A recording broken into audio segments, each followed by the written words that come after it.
Hello, how are you today? I'm fine. Thank you for agreeing to this interview. As an educator, what is the most important thing you would like for me and my colleagues to know about inclusion? The children that are in inclusion are people. They are people first.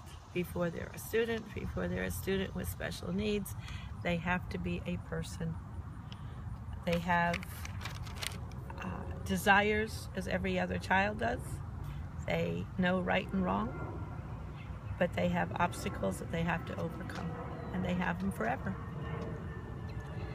And as a mother of a person with a disability, what do you think is the most important thing that I should know and my colleagues about servicing people with moderate to severe disabilities? Give them your best in order to get their best out of them. Don't settle for anything less. It's harder for them to achieve, but they can do it. You just have to break it into smaller steps for them. Small steps at times, and sometimes you have to repeat them and keep repeating them until they get it, but they are able to get it. And what resources do you believe would improve your son's quality of life as a young adult with moderate to severe disabilities? Well, the resources have to provide job and social interactions among the disabled without gaps. My son has fallen into gaps, and it's been difficult.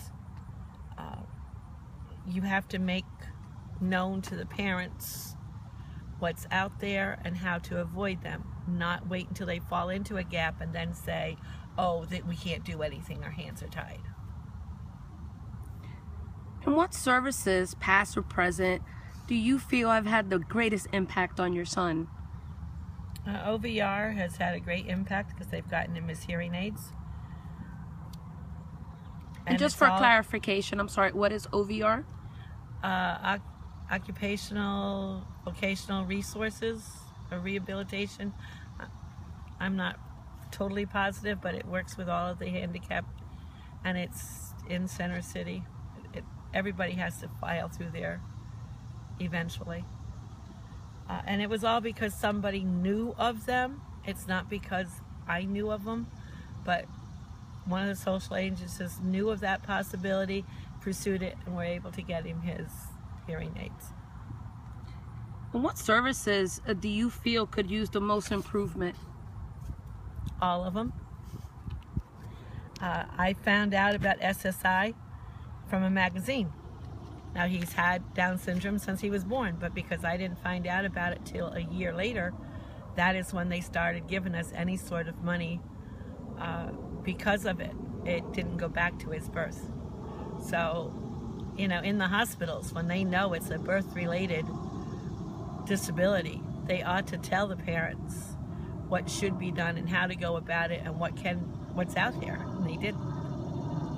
A speech therapist said that he had plateaued when he was 10 and that he would never be able to speak any clearer, and I said, no, I can't accept that. And I made her do her job.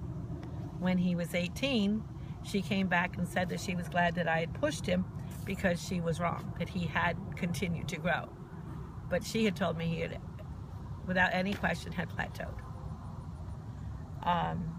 Just basically communication between the agencies and parents. Benjamin fell through the loops because his birthday made him graduate when he was 20 and a half instead of 21.